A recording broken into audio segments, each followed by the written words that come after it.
feel like I only got this Maybe a couple weeks ago. What's inside of it? So that is the oak spiral from the barrel. That is really, really good. Yeah. I have not had that. And they take the oak spiral and they steep it in black coffee, and then they put it in the bottle. So it's kind of got like this subtle coffee infusion to it, which, I mean, I like bourbon. Yeah. And I am not against trying weird, gimmick bourbons. Yeah, I don't mind trying weird. People always give crap to celebrity whiskeys and alcohol. And I just always think like, no, well, let's try it out. And gimmicky stuff. So you like what you like? Yeah, so like whiskey, not necessarily bourbon, is always fun to try. Yeah. To try all the different flavors and things, because even other countries don't have as many restrictions. I think bourbon might be the most restricted thing as far as what you can do. And, I think it is. And still call it bourbon. Right. So, no, that's really cool. That tastes really good. Champagne's up there with restrictions too. Yeah, that's a big one. Wow. Yeah, it's pretty good. It's got like a subtle coffee aftertaste to it. I think I could just Yeah. Drink a lot of that. You can drink a lot of that. I know. It's tasty. I bought the Elijah Craig this weekend. Which one? Just the regular small batch, the standard. For the price, it's very good. I know. I like, because I was at the Kroger buying it, and there was a lady there selling or giving bullet tastings. Yeah. And so me and my brother-in-law, Justin, went up to the lady and we tried, well, she was going to like let us try one thing. Yeah. And she had 4 things up there. And I was like, well, like, let's try them all. She's like, okay. Yeah. And so I was like, I've never had bullet before. I'd love to try everything. And I hadn't. And so I tried the regular, I tried the rye. I've tried the rye. And then she had 2 cocktails that they sell in a bottle, a Manhattan and an Old Fashioned. Oh, cool. And all of it was really good. Like, I thought, even the rye, like, I'm not even a rye person. Right. And I thought that it was pretty good. Oh, yeah. But then I saw the Elijah Craig on the shelf. Yeah. And the last time I had bought Elijah Craig was during one of Katie's family events, and it all just got obliterated in that small bottle. So I was like, all right, we're going to do a round 2. And thankfully, I have some left over. Yeah. But yeah, Justin, he was like, yeah, this is amazing. He's like, this is better than the bullet. This is like so smooth to drink. Oh, yeah, it's up there for me too, man. I love Elijah Craig. Yep, you like what you like. You know, and I have no problem tasting the different flavored bourbons too. Like I have that bottle of Howler Head that's like the banana infused bourbon. Yeah. And it's very banana-y. I don't know if you tried that with me one time when you were over. I do not know. It sounds familiar, but yeah, it's super banana-y. It's very good though. I think I've liked all the flavored ones that you've bought. Yeah. Because I feel like you get a lot of those flavored ones. I try stuff. I've always enjoyed all those. I try stuff. Yeah, it's good. I feel like I need to buy more of those because I just keep buying like the standard type of stuff. There's nothing wrong with that. Right. I mean, if you haven't tried it before, why not? Yeah, that's true. You know, see what you like and what you don't like. Yeah, I think I said this to you. I've gotten to a point where I'm almost scared to buy some things because I'm afraid that it's just going to be more expensive or more whatever. And it's going to be so good. Yeah, it's going to be so good. Or I'm afraid that I'm going to buy something and it's just going to taste the same. Yeah. As something else. It's like a $30 bottle. Yeah, exactly. Yeah. Yeah. I've done that before. But it's so appealing. I just want to buy the expensive things. I get that. I've done that before. Yeah. This one's not too bad. It's like $60 bottle. You know, it's got that cool oak spiral in there. I think a lot of the Oak and Eden line has the wood spirals in there. Yeah. Yeah, I think their standard one does too. Nice. I don't know. This is the first I bought from them. I'm pretty impressed. It's very good. Right. Yeah. Yeah, I did a bourbon and scotch tasting with Katie's brother Greg and his girlfriend Madison. Yeah. And I had like all the flights lined up. I was like, pick out like 6 different things that you want to try, like 4 or 6. Yeah. And so I had them try like a couple bourbons, a couple scotches. Sure. And when they got to this one, the Lagavulin, I had them also try the Port Charlotte one. And so they tried both of them. The Peat Monster one? Yeah. The smoky one? And she liked the Port Charlotte one over this one. Yeah. And he liked this one over the Port Charlotte one. Because that Port Charlotte's very robust. Yeah. And then it came down. And then I think I let him try the Bookers and the Blantons. Oh, yeah. And they were kind of like in agreement that like I think one of them said that they like the Bookers more than the Blantons, and then vice versa. I like the Bookers better. Yeah, it's so interesting. interesting. I really like the Bookers, yeah. Well, and I had them try the Buffalo Trace, too. I was like, you know, the Blantons are the big brother, basically, of the Buffalo Trace. You gave them a whole flight, huh? Yeah, and you could, and they were like, yeah, I could see that. You know, I could see how that's like just the more older or like whatever version, or more mature version of it all. Yeah. But at the same time, you're like, but I don't know that I would buy like the Blantons if I could buy the Buffalo Trace. You know? Yeah. It's like, there's some other bourbons out there. It's like, well, I can buy this. Sure. And it basically is just as good as the other one. So and I think that that's a totally valid opinion to have. Yeah. You know, sometimes like if you really don't feel like there's that big a difference to you between Blanton's and just Buffalo Trace, then why buy it? Right. You know? I feel like I've been getting that way with a lot of things, not just, I think the bourbon and Scotch route has really helped open my eyes to other things that I want to dive into. Sure. So I think last time I briefly spoke about how I've been researching a lot about like watches, art in general, and just a lot of things of that nature. Yeah. Even like furniture, like antique furniture. Like for some reason I've been like researching a lot, but watches has intrigued me the most, because it's really, I watched a video where I thought to myself, why do people like watches? Okay. Like, why is it such a thing? Yeah, why is it that such people a are thing? so into watches? I honestly don't know. Yeah, I didn't know either. Now I do. Okay. But I didn't understand. A secret, huh? Yeah, I didn't understand why people were so into watches until I watched a few videos of people just talking about them. And my gateway was watching this guy talk to Ed Sheeran about some of his watches that he owns. And now he was kind of just that, well, you know, I'll get that watch one day. And, and then he started getting really into it. Yeah. And then I watched one with John Mayer.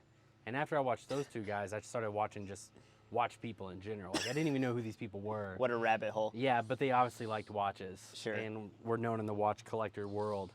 And so I would just watch them talk about watches. And the biggest thing that I realized was how much artistry goes into making a watch. And how you can make a watch, like, you typically see a watch and you hear the click, click, click, click for the second hand. Well, you start to notice like these watches that are really well made, that second hand doesn't make a click. It just goes like perfectly like smooth. Okay. Yeah, so the gears inside are turning with such good precision and such smoothness that it's just perfectly going in a smooth line. Or maybe you're seeing like the tiniest of ticks go. And then you're seeing like what they call complications in watches. So it's like you see like the date.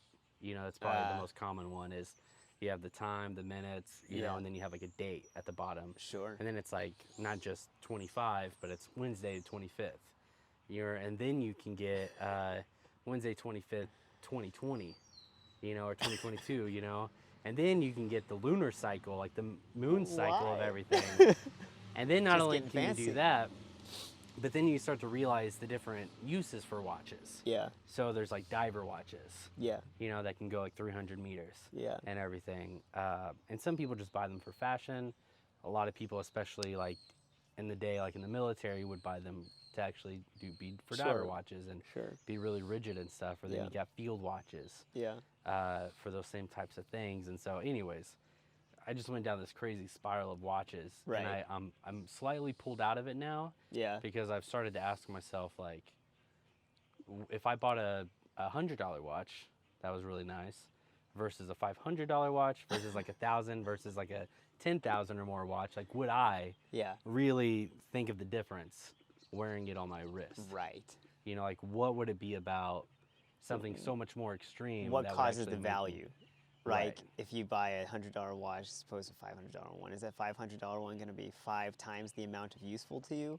Right. Is that what you even measure it by? Yeah. You know, like, does it have to be 5 times more useful? Or is there, like, one feature that's worth the extra $400 that you really want? Right. You know? Yeah, exactly. I don't know. Value's weird. Well, yeah, because then it comes down to, like, scarcity. It's like they sold 100 of that watch. And so, or 50 of that watch. Limited release. Yeah, like Rolex puts out a watch and like there's only 100 pieces of this. Yeah. 100 watches. So now like aftermarket is like through the roof. So it increases in value. Yeah. So then if you do that, you can make an investment strategy out of watches. Sure. But you have to be able to buy those types of watches and already have that money. Yeah. To do, like, I couldn't just get on a waiting list to buy some fancy Rolex Right. And be like, yeah, I'm gonna make that an investment. At that point, it's not even about the watch. It's just like having a commodity, though. Right. Like buying gold or something. Yeah, basically. And so you asked those questions, and I've been talking lately about how I want to find like legacy things. Yeah. You know, now me having a kid. Yeah. It's like, what could I buy myself that isn't just for me? But you can pass down. But I could pass down. So that's why I started looking at watches. Knives. Guns. Yeah, like kitchen knives. Yeah. You know, equipment. Yeah. I don't know, a house. Yeah, exactly. I guess. Yeah. So you have a watch. Yes. And you just said you have no idea. No clue. What does your watch do? It tells time. It can set alarms, and then it has stopwatch mode. And those are the 3 things that I use it for all the time. And it's super durable. That's really the main thing, is that I dunk that thing in water every day, and it's still ticking. Yeah. And then I cover it in mud and smack it on things. Right. And, you know, all that stuff. But that watch is only like $20. Right. But it's going, you know. Yeah, it does its job. Yeah, so for you, having a watch that can just stand up, yes, you know, to what you put it through. Absolutely. And just like change out the battery whenever, just do whatever you need to. Yeah, I use it every day for little things too. You know, it's like if I'm working out and I'm doing sets, you know, and I'm doing like an AMRAP and I need to know, you know, how long it takes me to get through a round, I'm timing myself. Yeah. You know, or if I'm like listening to somebody's heart rate and I'm trying to come up with a beats per minute estimate, I'm looking at my watch while I feel, you know? Right. Or all kinds of things like that. Yeah. Use every day for. Yeah, so if you were to ever buy yourself a watch, you would want like the most practical watch that you could get. So here's the thing, because I actually was looking into getting a GPS watch. Okay. Smartwatch. Yeah. In the future. I was going to think about maybe getting a Garmin, because I do everything, every time I do some sort of expedition or any sort of backpacking trip, I do everything old school. I do compass, map, protractor. But why? You know? Yeah. I personally really enjoy navigation and orientation and love it, and I love the practice of it and the art of it, and I like to practice it and navigate that way. But like, if you were to give me just like a handheld GPS and coordinates and stuff, I feel like I'd be more lost than if you just gave me a map and coordinates and compass and protractor. You know, I'm more comfortable with the old school equipment, but I would like to be more comfortable with the new equipment and what it can do. Because like for one of our drills, we were doing some sort of, you know, war game operation, and I had a GPS watch that belonged to the unit, right? Yeah. And I was leading the platoon through the woods, and we had to hit, you know, a certain coordinate that had been decided upon prior to kind of set up a little patrol base and plan out what we're going to do for the next part of the operation. And on my wrist, literally there was a digital arrow that just said, go that way. Yeah. And I just looked at the arrow, and I followed it for a quarter mile, and we were there.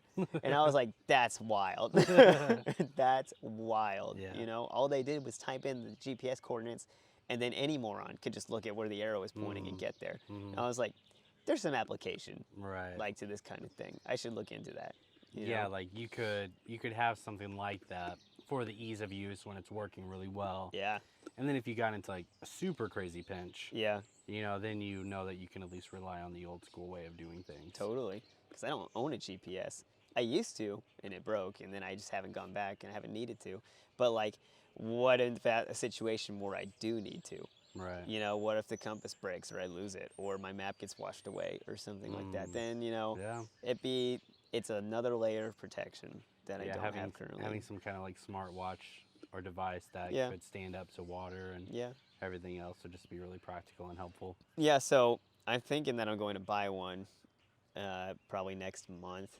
So we get a uniform allowance with the fire department, and they got a bunch of nice smartwatches for sale at Gulls downtown, and I'm thinking about buying one with that allowance check. So I don't know. That's probably what I'm going to do, and just try and figure out how to use it. Yeah. I'm sure it comes with a manual. I'll figure it out. I recently bought my mom a smartwatch. Yeah. It was like a Galaxy 3 watch or something like that. Yeah. And it was so funny. I've never owned a smartwatch other than a Fitbit. That's like just super basic. Yeah. And I bought it for it, and I like put it on my wrist, and the head of it could spin and turn and move, and it would like change the things on the watch, and I'm like, what That's in the cool. world is this? That's really cool. And I'm like, this is cool, and you could touch it, and it like had messages and Spotify and Whoa. all kinds of things on there. And I was like, yeah, she's gonna like this. But then as I was using it, I was like, I think it would be too much for me though. It's weird, yeah. Whereas another person I know has a Garmin watch, Yeah. and is just like an athlete type person, Yeah. and it's like perfect for them. But that's the thing, like, is it too much? Because, like, I think about that too. Like, how integrated are you going to be with this digital tool? You know what I mean? Like, how much integration is too much integration? Because at some point, all right, we're getting into it now, right? Now we're in it. At some point, you become metahuman. You know what I mean? I hope so. Because, like, yeah, you hope so. So, like, what is it that, I don't know, listen to, who was it? It's the Elon Musk said, like, you're already a cyborg. Right. You know, you already rely completely upon computers to do everything for you. You're a cyborg. It just is not inside your body. Right. You just hold it in your pocket. Yeah. He's like, the next step is just take the phone out of your pocket and put it in your brain. Right. And I'm like, yeah. Is that what we want? Right. You know, I don't know. Like, how much integration is too much integration? Because, like, we're developing things at such a light speed, at like such a fast speed, making life so much easier and so much better and so much different than how our ancestors lived, that our biological evolution literally cannot catch up to it.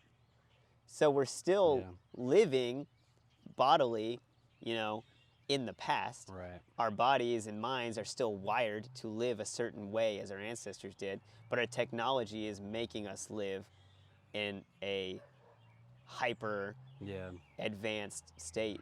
Like, we weren't meant to be in climate controlled environments 24/7. You know, today I was in an environment that never went above 80 degrees all day. Right. That's magic.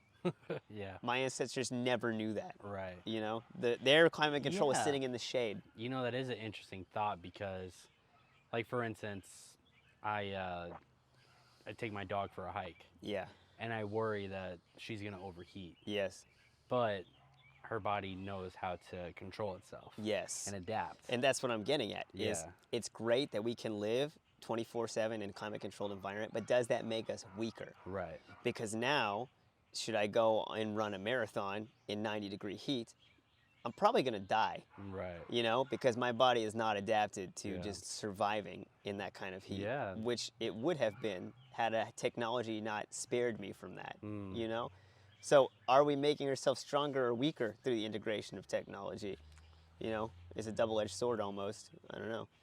Yeah, you know, it's like this interesting idea that I think a lot of people say that, oh, the people of the future will probably be just these brainy, weak, physically weak people who is like pretty heavily reliant on some of these, on our technology. But yeah, basically. But we'll be the ones who are, quote unquote, ahead. Yes. You know, and will be deemed as those more successful. But then, you know, any like post-apocalyptic movie. Yeah.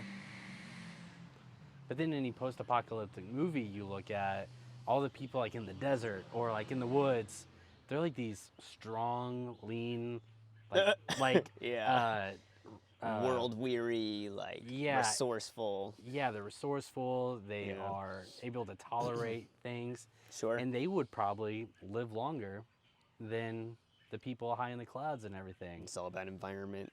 Yeah. That's kind of like, you ever read the book series Dune? No. So a movie came out recently about it. I haven't seen it yet. You saw it? Was it good? I saw the movie, yeah. So I read the books. Me and my friends really liked the books, and one of the major themes of the books is that the environment creates the people, right? And so, like, just really short synopsis. There's like a really hard to live on desert planet where this group of people live, and they just struggle to survive there, and it made them super strong, right? Because their struggle to survive made them super strong, and their strength and resourcefulness and intelligence and ability to just deal with the suck more than anyone else in the galaxy can, made them strong enough to take over the rest of the galaxy, right? Yeah. Environment creates, the people. That's the theme of the book. And like, he's onto something, I feel like, Right. I don't know. He's onto something there where you are what you repeatedly do. It's what Bruce Lee said. You are what you repeatedly do. So if you're repeatedly taking the easy way out, are you just now hardwired to find the easiest way out? Yeah. Are you hardwired to be lesser? Yeah, I mean, essentially that's what we've done.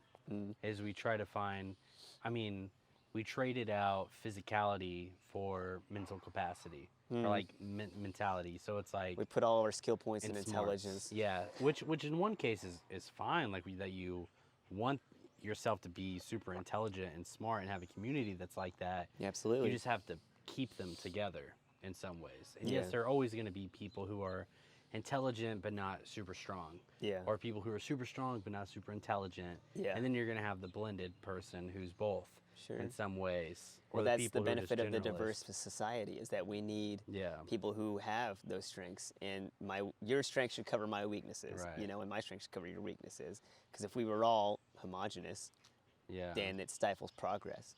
Well, and I think a really interesting piece of that is, and this goes into a whole nother conversation maybe, is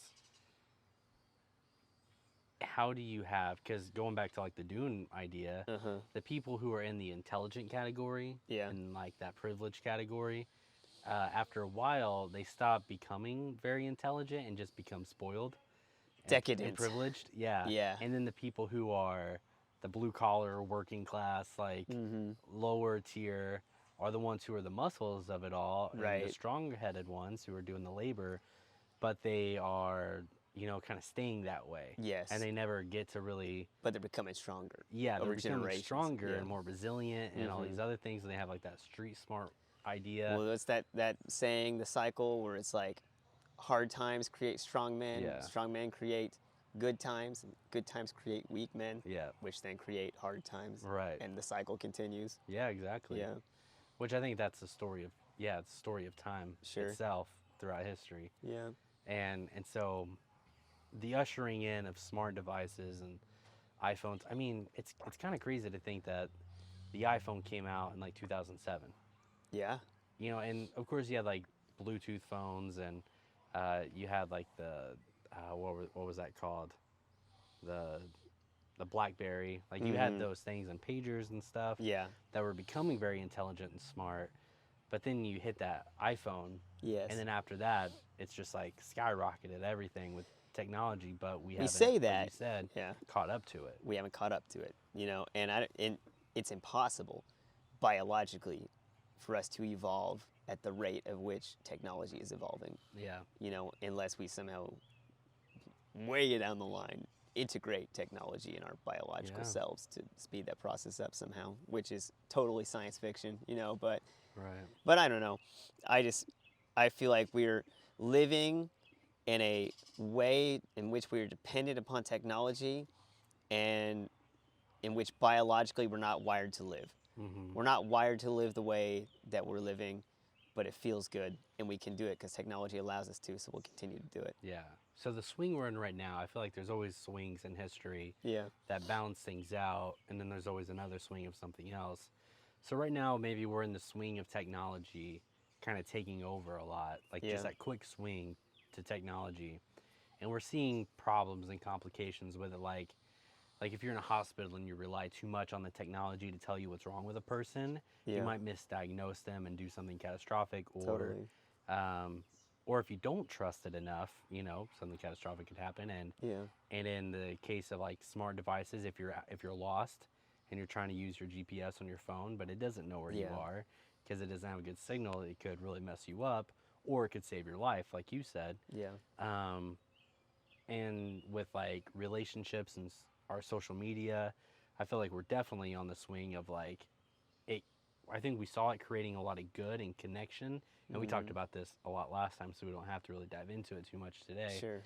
But we saw all the connection it could bring and all the good, and then pretty quickly we saw the radicalness of it all, the evil it could and cause, the evil it could cause, and yeah, the way it could sway elections and all these other things, and hack into bank accounts, and you just wonder, like, okay, where's the balance then?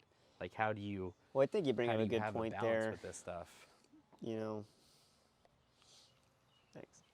I just wanted to see if it would record. I feel like you bring up a really good point there, where it's like, you know, you can have the best, most advanced, and well-working technology, but you can never remove the human element from it. Right. You know, it will always only be as good as the human operator behind it. So, you know, like the GPS is useless to me if I'm not operating it in a skilled manner or an intelligent manner. Or even if I don't know how to interpret the data it gives me, then it's useless to me. Or like, you know, at our smartphones where we have access to all of human information. Right. Right? But do we? Because let's take the human element in it. Who controls what you see on that? Right. What information is presented to you? You know, is it truth? Or is it what a person who owns Google, who owns the website, who owns the search engine, wants you to see, the social media platform wants you to see?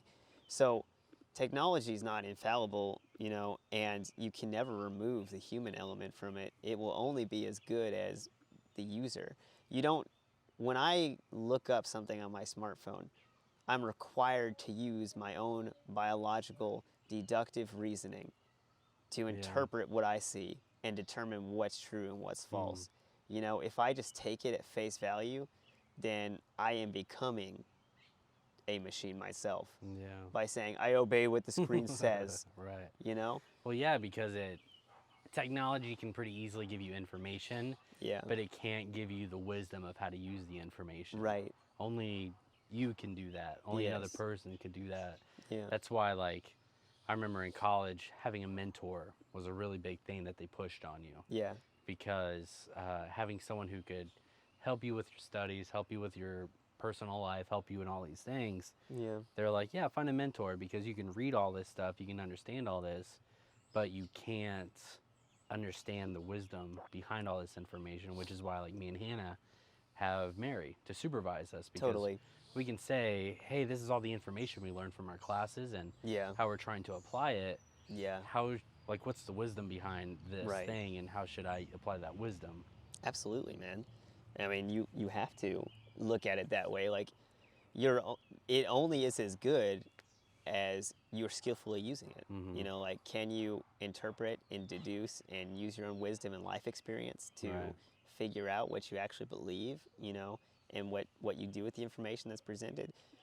Or do you just completely rely upon it and then become a slave to it? Because, you know, there's so many people that are just addicted to being on their phone all the time, just reliant upon it, needing the likes, needing the clicks, needing the scrolling. They need it to be entertained. Stimulation, stimulation, stimulation. And it's like, are you even human anymore?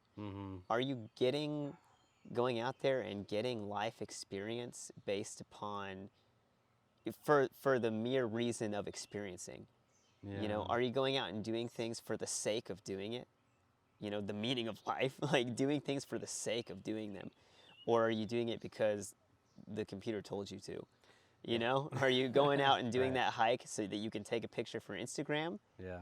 Or are you doing it for the sake of doing it? If no one ever knew that you did it, you would still have done it, because that's what life's about, you know? And I think touching on that subject, I think something that I almost don't even want to know what goes on behind closed doors of parents on TikTok, because I can't tell you how many videos, and this is my judgy side coming out. Let's hear it. Bring it on. How many TikToks I see of parents doing things with their kids on TikTok. Oh, I know exactly what you mean. And then you wonder to yourself, is that you? Is it for the camera? Is it for the camera? Yeah. Are you doing that for the camera? Or are you genuinely doing that? Like parents dancing with their kid. Yeah. It's like, are you dancing with your kid, or did you want to show off your dance moves? Were you going to do that every day? Yeah. Or did you dance with them for 10 seconds, get the video, and say, all right, go watch TV? Did you clean up this tiny little section? Right. Yeah. We're frauds.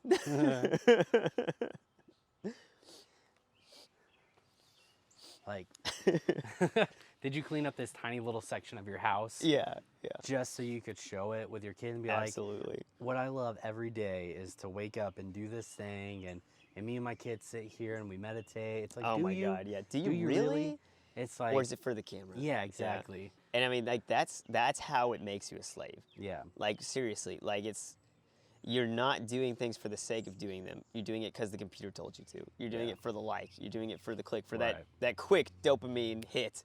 Yeah. When you get likes, it's. And I don't know. and if we're going back to the swing idea, like that's one of the things I do with my clients is I try to get them to use what they're already using, but to try and find a positive way to use it. Yeah. So I'll tell people, like, tell me your healthiest and most unhealthy coping skills that you use to cope with things in life.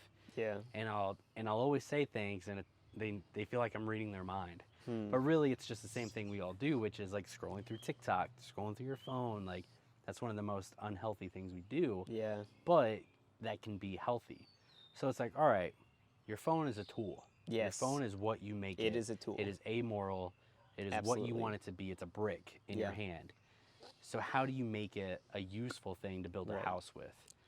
I think a really important aspect of that thing is to, I don't know if this is going to sound weird or not, but assert your dominance over it or prove your mastery of it. Yeah. So there are times where I'll be like, this week, I'm not going to drink. I'm just going to drink water and coffee. Mm-hmm. And I do that for me, so I can be like, I'm asserting my mastery over the drink. Right. So that I know that, the alcohol knows that I don't need it. Yeah. That I'm master over it. Or I'll be like, this week, I'm, going to not stay up late. I'm going to sleep X amount of hours. Yeah. So that I know that I'm not a slave to staying up late and doing X, Y, and Z thing, And Hannah and I do it all the time where it's like, at 6 o'clock, we're going to turn our phones off. Mm-hmm. And we're just going to be home and enjoy each other's company, enjoy the kids, because I want to exercise my mastery over this thing. And I think that we, as a society, need to do that kind of thing more often, because discipline really does equal freedom. And the more disciplined you are in something, the more free you are to enjoy it. Mm-hmm. Like I can truly, so for the past, I want to say like 5 months, we've had our TV in the shed, in the backyard. We put our TV in the shed. That doesn't mean we don't use the TV. It's just in the shed. So if I want to watch a movie now, I have to really know that I want to watch that movie, because I have to go outside, unlock the shed, get the TV, bring it in the house, hook it up, and then sit down and watch the movie. Right. So it's no longer just, I'm tired, I'm going to default to sitting down and watching TV. It's, I know I want to watch the TV, I'm going to actually go get it so that I can do that. So I'm making a conscious decision. I'm master over it. It's not master over me. And I love it. Now I enjoy movies a lot better. Yeah. If I have a 3-hour, super boring movie that I need to pay attention to, and I have the attention span to do it now. Right.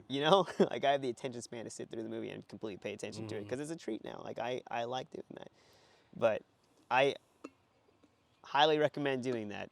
It's great. Yeah. Well, and I think even like doing things to interrupt your typical routines that maybe are just like habits. So like Katie and I, we used to sit down in front of the TV and just like watch a TV show. Yeah. But then we'd get done watching, or we'd get done eating within like the first episode, but then watch like 3 other episodes after. Yeah. And like just veg out. Oh, and then like the weekend comes and we're like, man, like what are we doing? We already watched all our shows. Like, we watch all of our shows, and like we just feel lazy, like we don't do anything. Like what's going on? And so so we interrupted that with, once we get done eating, and like, or like the episode goes off, we pick like a short episode of something to watch. Sure.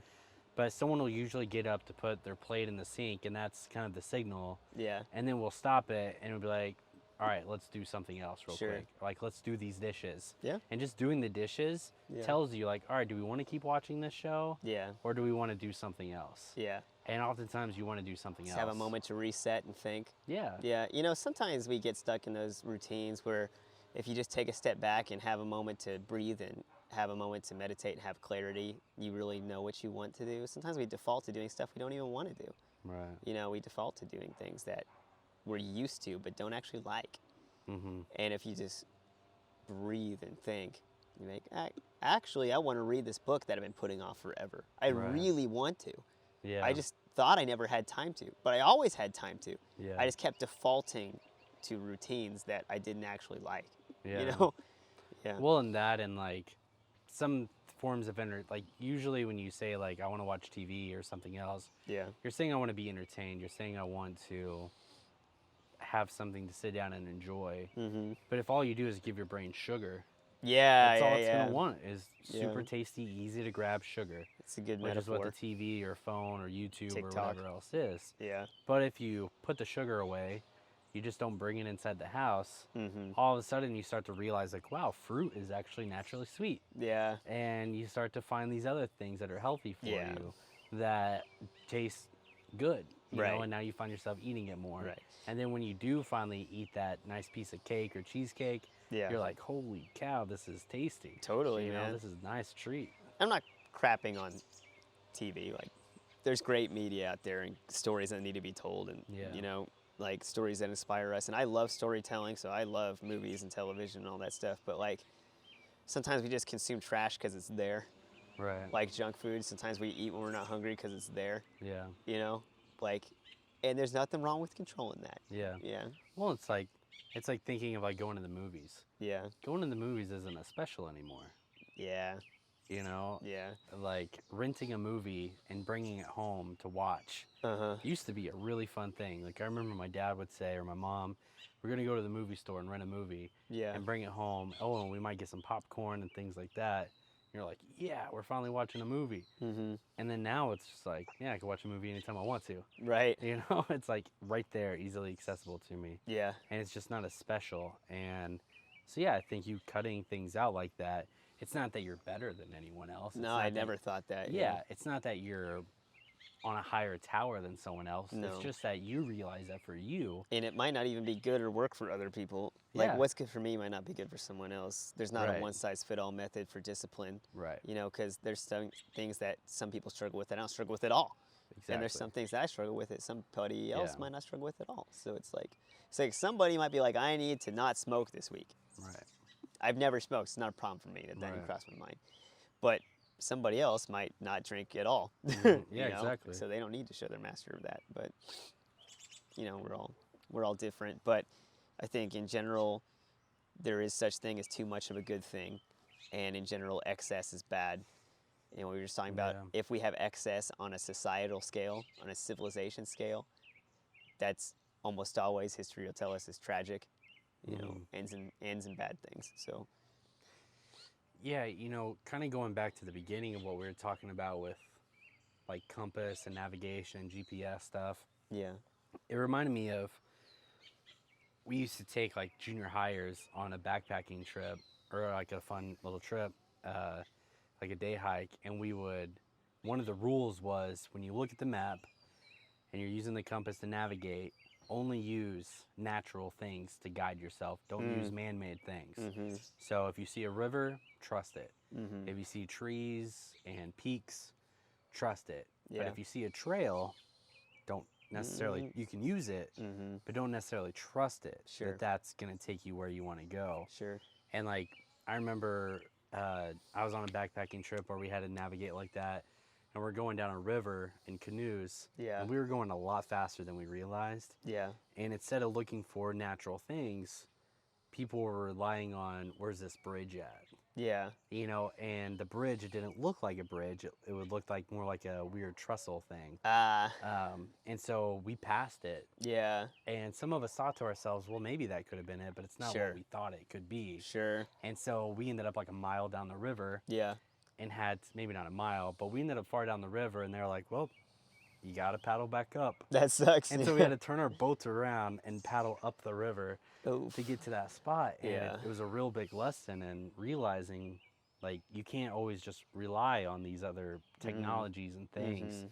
to guide you. You have to find things for yourself. And Right. so, yeah, I think with whether it's technology or anything or some form of entertainment, like try to find things that are more natural. So, Or like- even to put it further, things that are constant, things that Yeah. are universal, you know, things that aren't changing. mhm, So like our understanding is always going to change. Like our technology is always going to change. Science, even our understanding of science, is always going to change. Yeah. Like, you know, what was it, like 100 years ago, X thing was impossible. Right. You know, 200 years ago, we didn't realize ultraviolet light existed. That was magic. That was stupid for you to even say that there's this whole spectrum of, you know, of wavelength and light and color that you can't see, but it exists. You know, if I just told you, hey, there's something you can't see, but it exists. It's there. Yeah, and you had no way to detect it. You'd be like, you're stupid. But it did. Yeah. You know? So, like, in 500 years, what will we know? That today is impossible, or today is foolish, right? Like, even our understanding is going to change, but there are certain things that are never going to change, that are constant, which is, you know, like how we are in a relationship with one another. Right. You know, friendship, marriage, love, morality, even, you know, there are these things that, like, you really need to try and cling to. Discipline, right? And, like, really try and put your focus on those things more than the things that change, you know, like media and other things, you know. Because even in media, like the things that people love the most, the greatest movies, the greatest shows, the things that are universally loved, are things that celebrate universal truths, you know, or stories that we've heard a million times, the hero's journey, you know. Those are the things that are popular in media, is the stories that are told again and again that are timeless, right? Yeah, I don't know. Yeah, and I think you're completely right. Like, something that I was thinking about is it's like how we might communicate with each other. Yeah. It might change a little bit, but communicating with each other always needs to happen. Yeah. And I think you can get to a certain form of communication where it's not really communicating anymore.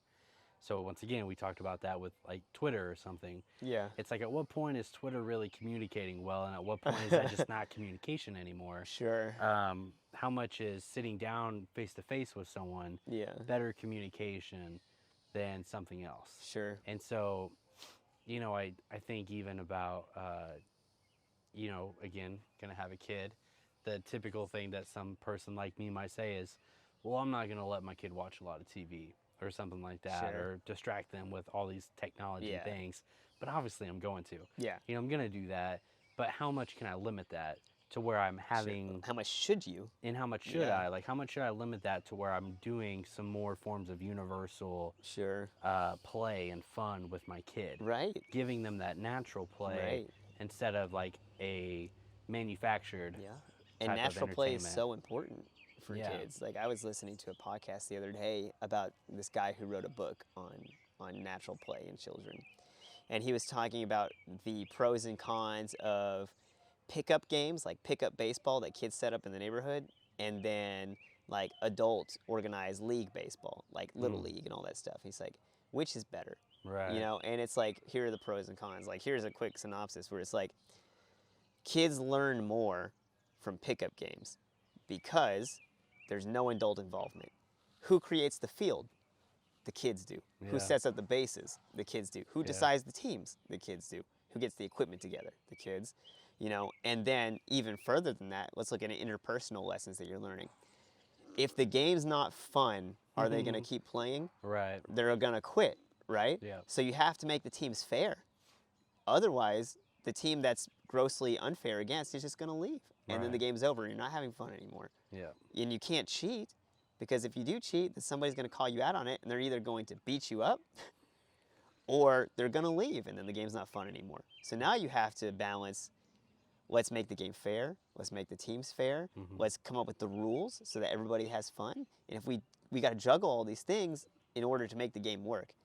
Right. All of that is completely negated Yeah. by adult-led leagues. Right. You're going to learn more about the sport in adult-led leagues, and you're going to get better at the sport. Yeah. But you're missing out on learning organizational skills, learning interpersonal communication skills, learning, you know, more about like teamwork and character and all that stuff. Like, you can still learn that in leagues, and I'm going to have my children hopefully in leagues, but there's something about the pickup game on the neighborhood street that teaches our kids so much about everything. Yeah. You know, it was a whole mind-blowing perspective shift for me when I was listening to that. You know? Yeah, just realizing that you can leave, like kids, you can leave kids to their own devices. Yeah. And they can come up with so many forms of entertainment. Like, you don't have to put them in front of a screen or put them in front of so many things to get them to be creative and to learn things and do things. They can come up with that themselves. Like,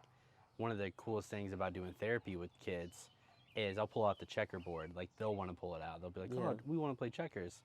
And I'll have the checkerboard with me and this kid, and they'll start doing the craziest rules. Yeah, they just make it up. They just make it up. Yeah. And they're like, is this how you do it? And I'm like, seems like you're pretty confident that this is how we do it. I don't tell them no. I don't say no, that's not how you do it. I just encourage them, like, well, you seem like you're having a lot of fun with this. Yeah. And like, you tell me like what to do. Yeah. And they do. And they're like, oh, well, I can do this, and they dominate me. And they make it fun. They make it fun. Right. And then at a certain point, usually, I'll say things like, oh my gosh, like, you just destroyed me. Like, oh my God, you're killing me at this. Yeah. And they're laughing and they're having a good time. And then at some point, usually the kid goes, oh, well, you can do this. And they make it fair. They make it more fair. Yeah. Because that's what's fun. Because now it's boring to them that they're just like destroying me in this game. And they're just, I mean, some of them love it. But at some point, they get kind of bored with that. And they go, it's more fun if I actually have a challenge. If it's a contest, And if it's a contest. Exactly. And then all of a sudden, you see the game starts to change over time. And then at some point, they're more like back and forth with you, and they want to play fair. Right. And they want to do the rules and make sure that you're also having fun, too. That's so cool. And I think that that's even deeper. It's like the importance of boredom. So you put the kids in this room and you give them I assume that you give them no guidance on how to play. Correct. You just let them play. Yeah. Right? And I assume at first they're maybe a little confused about what to do, and they're bored. Mm-hmm. But they're not bored for long. Right. Right? They invent. Yeah. They create. Right? Oh, yeah. Well, what happens when, as a society, our kids lose the ability to invent and create? Because whenever they're bored, they can press a button to not be bored. Yeah. Where boredom's not necessarily a bad thing. In fact, I think it's a valuable tool, because there's some times when I'm bored, and that makes me think, and be introspective and reflect on things. And that's an important time. Like meditation can be boring, but boring isn't necessarily bad. Right. It can be a good creative tool. And that might be the danger of having constant stimulation, where we're not okay with being bored. We must hit the stimulation button. We must hit the dopamine hit button. Yeah. And then it's like, what are you making yourself a slave to? Where are you master over boredom? Can you be okay with sitting still? Can you be inventive and resourceful to create a way out of your boredom? Or are you going to let another person, a corporation even, tell you what to do when you're bored? Yeah. Is there a right or wrong answer to that? I don't know. Just food for thought. Yeah, of course. Yeah. Well, and I think that's where technology can be such a good thing, because there's been so many times where I've been like, I'm feeling kind of bored in life. Like, I feel like I need something, and so... And you find your inspiration. And I find my inspiration, and, like, I'll get on YouTube... Through technology. Yeah, and I'll be like, I wonder what this thing is like. It's a very good point. And so I researched, like, photography. Well, I saw photos. I've always been into photos. And so there was a natural thing in me that said, research photography. And so I did. Yeah. And then all of a sudden I realized, oh, this seems really doable. Right. And it seems really fun once I hear people talking more about it and challenging. Right. And so I, got my phone out, started doing stuff. I spent all of Yosemite for 6 months taking fun photos. Eventually got a camera. And then today I'm sitting here on my deck up against the wall with Coda, my dog, staring at that bird feeder, waiting for birds to come to the bird feeder so I could take a photo. Totally. I just kept my camera in my lap and just waited and just like found inspiration for things. Man, like you said, technology is a tool. Yeah. And you used it to inspire. Yeah. And then you took action. you know, and that's kind of a key part is taking action, right? Yeah. And you sat out here bored, waiting for birds, Yeah. but you weren't really bored. You were like, this is great. Yeah. Well, Like, it's a beautiful day. Yeah. I've got my dog, and I'm staring at a bird feeder. Yeah. And at the same time, you know, I say this, and then it really makes me think back to when I was a kid. Yeah. And when I was a kid, you know, I didn't grow up in the greatest of areas. Like, I grew up in a lot of poverty, and, you know, like, you know, I didn't care as much as a kid. Yeah. Because I was a kid, but I know my mom was, and my dad were scraping by in some aspects, and, you know, living with a single mom, basically raising 3 kids on her own, you know, having to live in government housing with, you know, WIC cards or whatever it was called, Yeah. and having to deal with that and live so frugally, to now me having this beautiful, like, house to live in, and a deck, and freaking tiki torches, and big plant, and a meditating gnome. Like, You made it when you got the gnome. Yeah, I know, right? I picked up this gnome, and I'm like, look, Mom, I did it. I made it. She's like, good for you. Yeah. She's like, I just ordered mine on eBay. No, and so, but thinking about that, and I think sometimes, like, my mom, would she have felt like she could do some of these things? You know, or did she feel like she couldn't do it? Because I was listening to a podcast today. I'd love to have some of that too. Oof. It just smells classy. Another beautifully privileged thing. Absolutely. Scotch and bourbon. 1 bourbon, 1 scotch, Yes. 1 beer. Oh yeah. This episode is brought to you by Lagavulin 16 and Oak and Eden. They have not paid us. They have not paid us, but they make some damn fine They're bourbon here and for scotch. your entertainment. Yeah. I can smell it through the thing. Yeah. Cheers. Man, that's so freaking good. It's crisp, man. So beautiful. It's crisp. Now that's It's got hard. that peat. Yeah. Now tastes like hard work. Oh, it smells great. Yeah. It smells like the outdoors. Yeah. It smells like this moment. It does. Yeah. It smells like a camping trip in freedom. Mm-hmm. It does, man. I just imagine the commercial for that. It was like a camping trip and freedom. It does, buddy. It does, man. Yeah. It smells and tastes great. That's what wonderful. I love about that thing. Yeah. But yeah, I was listening to a podcast today. It was 2 Bears, 1 Cave, Bert Kreischer, and he was talking to Chris DiStefano, and they were talking about fatherhood.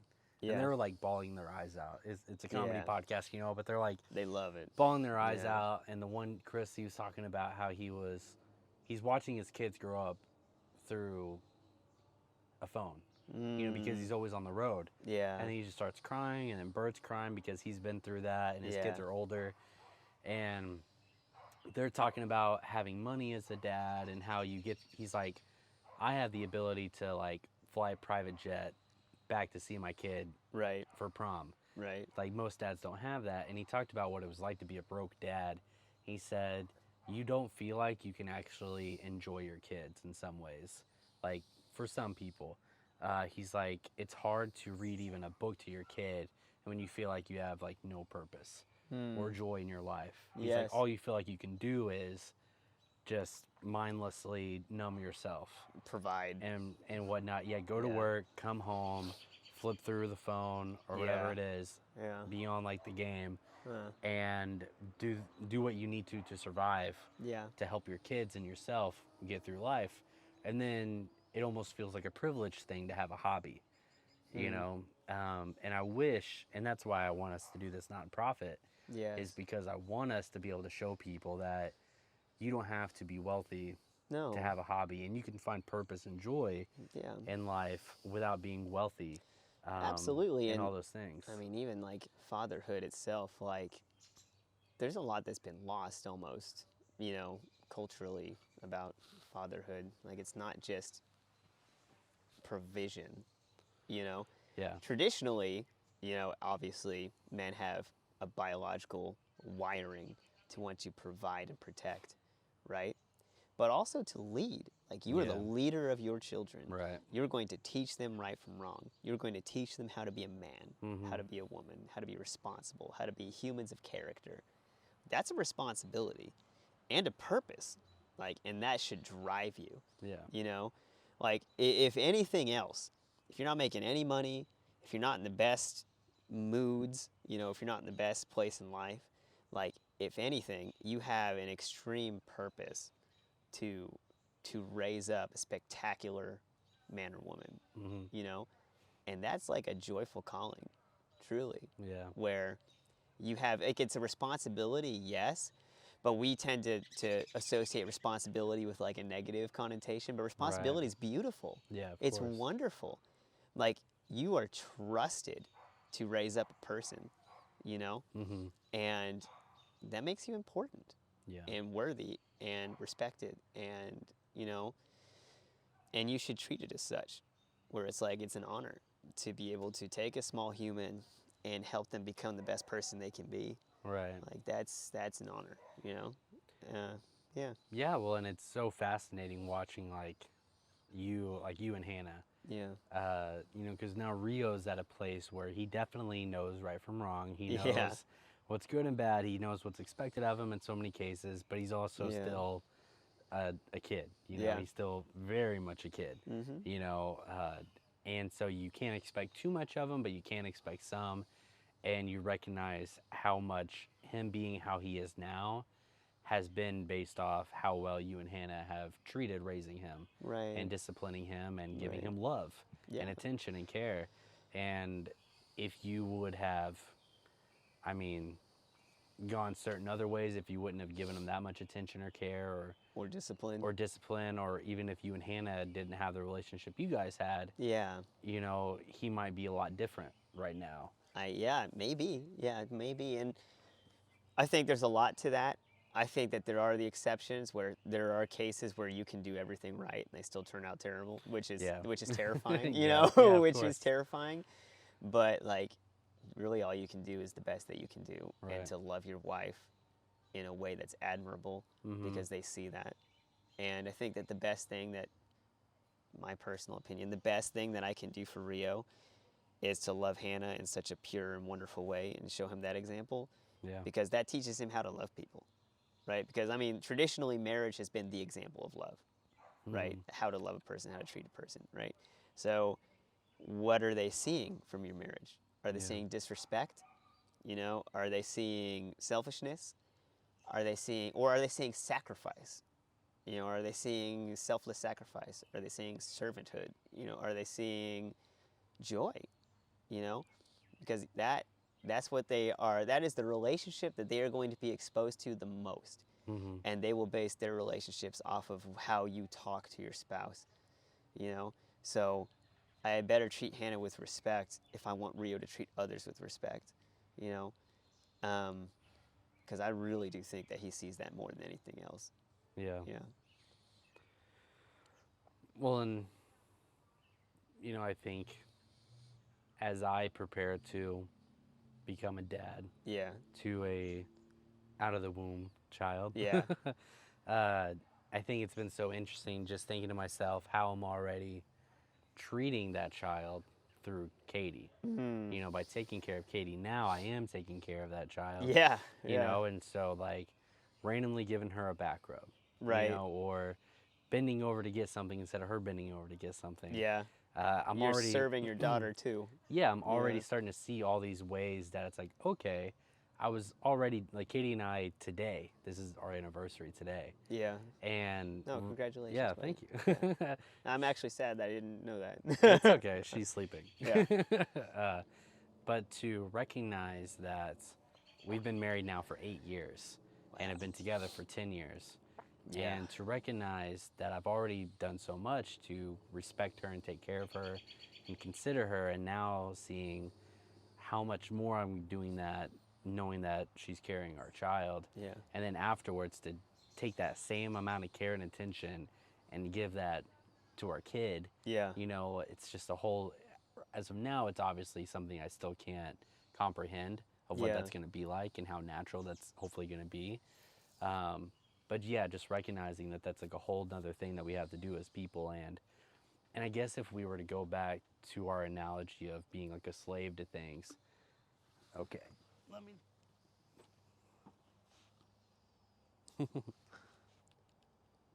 drop that.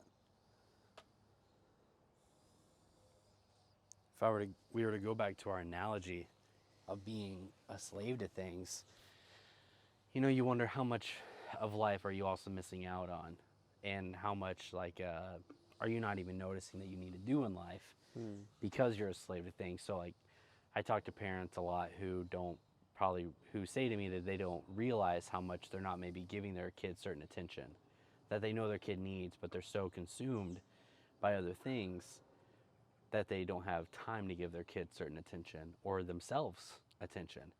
And I think that it's so important that we are able to kind of set all that stuff aside and give ourselves the time and attention that we need, and as well as other people too. Yeah.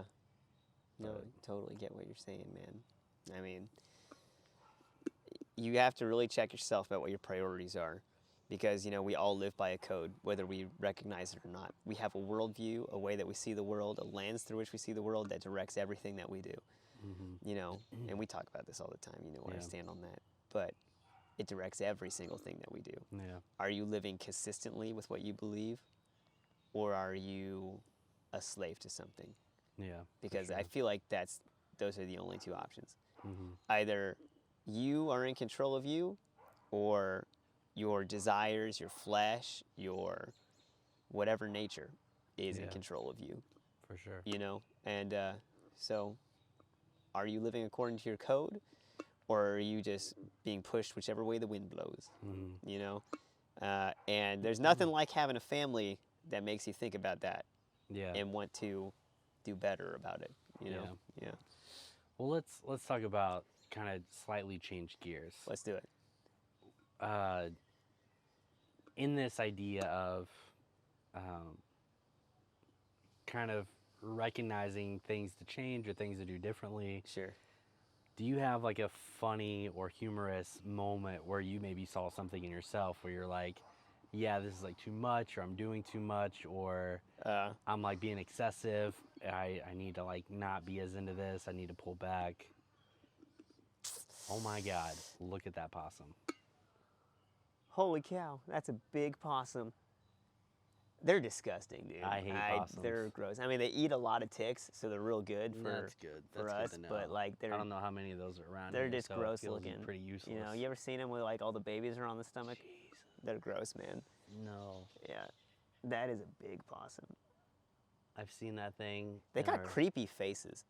The whole thing is creepy. Yeah. It's a pig that looks like a cat. It's got like a rat tail. Yeah, it's a rat, a pig, and a cat. Yeah, with a gross like clown ghost face. Yeah. Yeah. I don't like it. I don't like them either. If I could, I would shoot it. I hate possums. I can't stand it. Yeah, that was a big possum. Man, he was walking around like he owned this place. Yeah, I know. You need to watch out for him. That thing's been here longer than me, I'm sure. Maybe. Maybe. Something that I had to change last year was I was just spending way too much time at work. Yeah. I was just working too much. I had like 4 jobs, dude. And I had to be like, I need to take a step back from one of these things and cut back on a whole lot of stuff and spent more time at home and was way happier about it. You can't buy time back. And I wasn't necessarily working for the money. I was trying to get experience and grow and, gain skills, but like, for what? Yeah. It's like, what was my motivation for getting all this experience? It's like, well, so that I can get to the next step. Right. For what? Like at the end of the day, I'm just trying to get back home to be with them. Mm-hmm. So it's like, well, I can skip all this and just do that right now. Right. And be fine. Like, I'm not totally losing sight of bettering myself and career and in our business, But like, the reason for business is so that we can pursue it, our families together. Yeah. So it's pretty imperative that our families remain intact. Oh yeah, sure. So I had to really kind of like reorder my priorities and how much time I was committing to work and how much time I was committing to being at home. Because between the fire department and the military and Peñalva and working with other outdoor adventure groups, it was just like I was never at home. Yeah. You know, that was like last summer. I was just like not home at all. And I had to be like, I'm not doing that again. So for sure. Yeah. So and it's not like I hated it. Like I loved working that hard. But I like being at home with them better. On another note, having a kid has really shown me how awful the beach can be with a baby. Oh, yeah? So Hannah wants to go back to the beach. Okay. All right? She's trying to convince me to take her to the beach next month. I love the beach. If I could, I would live at the beach. Yeah. I love the salt water. I love the air. I love how it makes my skin feel. I like the sun. I don't get sunburned. I like it, right? Yeah. Babies don't like the beach. No baby likes the beach. The salt stings their eyes, they cry. Right. The sun burns their skin, they cry. They don't like the feeling of sand on their skin, they cry. A baby can be at the beach for 30 minutes max. And it'll be cute. You'll get some pictures. You'll have fun. You put their feet in the water. And then after 30 minutes, they're done. Yeah. They want to go home. They want to get in the shade. They want to not be out in the hot sun anymore, right? Hannah forgot this. And she thinks that bringing her 2 babies to the beach will be very fun. Yeah. And I'm trying to tell her, it won't. Yeah. It won't. Like, if we get like, and this is what she wants to do. This is what she suggested to counter me. She was like, what if we Airbnb'd a beach house, right? Wow. Yeah. And then when they go to bed in the evening, we'll just go out and sit on the beach. That sounds amazing. Yeah, I'm down good. with that. The problem is getting to the evening, Right. right?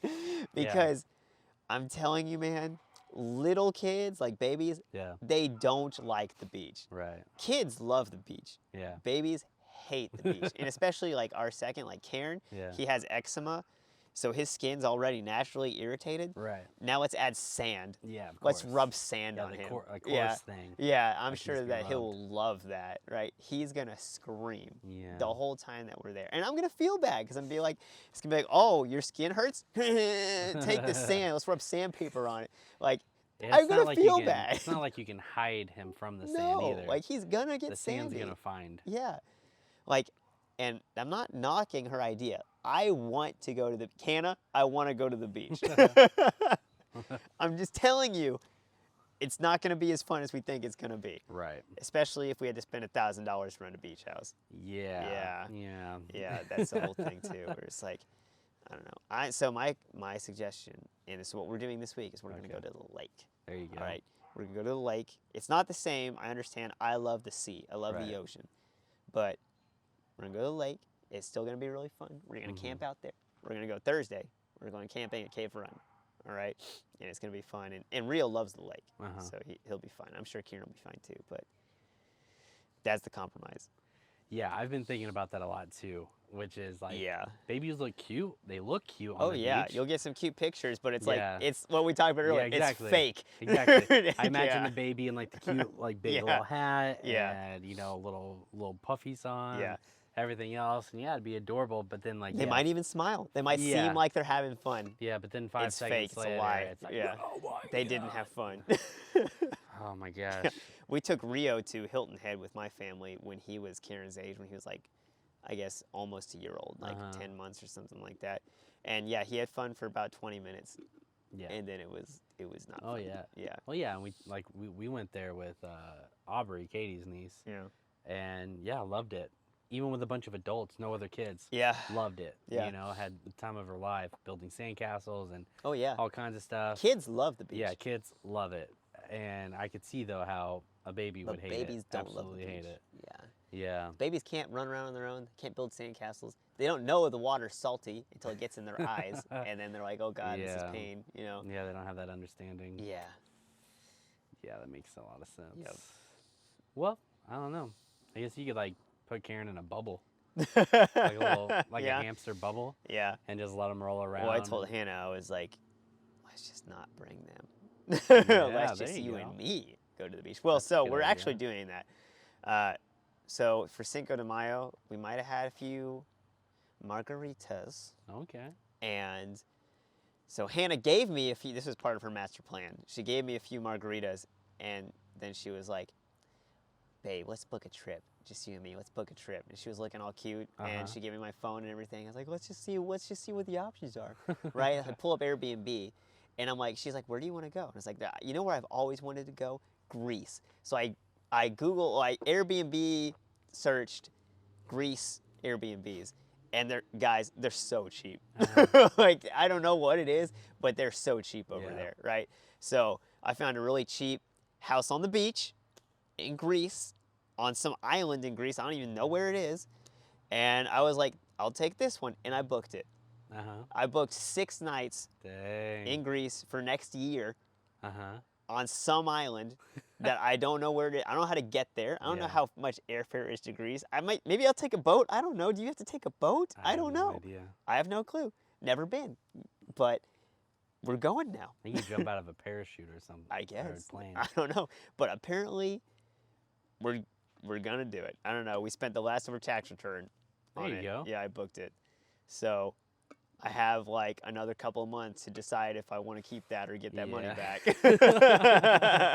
You're like looking at her like, is she as cute as the day she asked me? Yeah. Honestly, man, I'm tempted to just say screw it. Like, let's just do it. Yeah, why not? I mean, why not? So here's a good example of that Katie and I did. We did that with concerts. Okay, So instead of like going places and everything, we decided to see bands live. Yeah. And spent a ridiculous amount of money on that type of stuff. Yeah. So the first taste we got was seeing 21 Pilots. And we were so good live. I saw them live we were too. in the nosebleeds. Yeah. And like literally like a row behind us was the wall. Yeah. And it was still really fun. Totally. You know, like people around and everything else. But we realized, all right, next show we got to be closer. Yeah. You know, we just need to save up the money. And so for her birthday, I bought her tickets to go see Taylor Swift in Louisville. Right. We're like, there's like the bottom, and then there's like the row like right up above. Yeah. And that's kind of where we were. It was like that more bottom section of the seats. And it was amazing. Like, we could see her really well. The music was awesome. The people around us were going crazy. The show itself was awesome. And we had a great time. Paid probably like, I don't know, $400 to $500 a ticket, though. And then, shoot, man. I know. And then we saw Panic at the Disco live. This time, we got the floor seats 5 rows away from the stage. Yeah. Where we could easily see him. Yeah. And it was even more phenomenal. And actually paid less. But it was like more phenomenal. Yeah. Then My Chemical Romance decides they're going to come back. You know, and play, high school. Yeah, they're going to come back and do a reunion show. Yeah. Like tour. And so we jumped on that easily. Oh, yeah. And we were supposed to see them in like 2020. You know, right? Yeah. It was all before COVID happened. Yeah. We were supposed to see them in October. And we paid. Are they old now?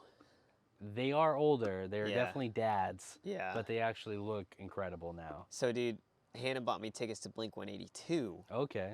Like right before we got married, because that was my high school band. Yeah. Right, and we saw them in concert too. Uh-huh. There's nothing like seeing the bands you listened to in high school in concert as an adult. Yeah, exactly. I looked around the crowd and it was all guys like me. It was all guys that were like almost dads, and I was like, right. Yeah, we all know. All we all right, know. we love it. Well, and I think what's so cool is like for the My Chemical Romance one, we're actually going to Detroit to see them, and because that was the one that we could get. Yeah. And I mean, we paid probably over $1,000 just for the seats alone, but we got great seats. We're gonna enjoy it. Now it's 2 years in the making, so obviously we're doing it. Yeah. But back then we knew that it would be worth it. Just spend the money. We didn't have kids at that time. You know, it's like just spend the money and do it, have fun, and have moments like that every once in a while where you say, you know what, we've got the money, let's do it. Let's do it. You know, because we can always say, no, we could put it towards this or that. There's always something to put it towards. Yeah, or to there save is. It for. Yeah. But you should just kind of do it. And so, totally. So yeah, we're super pumped. We're probably gonna wear some eyeliner. I'll probably have some skinny jeans. There you go. I might even grow out the hair and get it swoopy a little bit. Wow. Nah, I won't do that. That would be way too much work. Katie will probably, if she has the due date right, it'll be 6 weeks after we have the baby. Yeah. That will go down there. So it'll be a much needed and wanted probably getaway. Definitely. 6 weeks after. and you guys or my mom or Katie's Yeah, mom we'll will watch her. probably do it. Yeah. And so, yeah, I mean, take the trip to Greece. Like, you're going to want to do that. You're I going to do want to really look back want to and do it. It's say, we probably did that. one of my top places I've ever wanted to visit. So we're probably going to do it. I'm probably going to switch it up, though, so that we're not spending all 6 days on some obscure island out there. I kind of want to go to Athens and at least, like, see a little more. So This is what you do. might change it up. This is how you can go places without going anywhere. Yeah. Go over there and buy a lot of acid. You can go everywhere in an afternoon. Yeah. You might meet some trolls and fairies. You're like, oh my gosh, who knew? For real, though, rental car and then cheap Airbnbs. Yeah. That's how Hannah and I saw the West Coast. Yeah. That sounds amazing. Like, my brother-in-law, Greg, and his girlfriend are going to do that. Yeah. I think they're going for a wedding, but they're going to take, like, multiple days and rent a car, a convertible, and just drive around the coast, you know, and dude, it really is the way to do it, man. You get so much more for the money, and it's more expensive now, but like when Hannah and I went out west, it was like just right when Airbnb was getting started. Like, people didn't know about Airbnb. Yeah, like, it was they didn't very trust new. it. Yeah, it didn't trust it. It was very new. So we were getting, you know, like nice rooms and houses for $20 a night, you know, because we were only going there to sleep. We were spending all day going to national parks, seeing sights, walking around the city, having a great time, and then we would just go there to sleep. And so we probably only spent like $200 on accommodations for like 6 days, you know, back in the day. That was great. Man, Dude, that was the way to sounds do awesome. it. Yeah, that was the way to do it. Well, and a part of me even thinks to myself, like, unless you got like a nice place to stay at that would make the stay more memorable. Yeah. It's like even just making a nice like car trip out of it. Like car camping trip out of it or Totally. something like that. Yeah. Would be really fun. But I think Katie and I are also going to do something like that, like the Greece thing, because we've talked about either doing like Scotland or somewhere like that. Yeah. Or just Europe or going to Germany. Like she grew up for a while in Germany. Right on base. On bases. And so we've talked about doing something like that, like going to some of the places she used to grow up in. And that would be cool. Getting like an Airbnb, just driving around, checking places out with a map. Yeah. You know, and just totally, seeing man. things for just yourself. Having little adventures. Yeah. Yeah.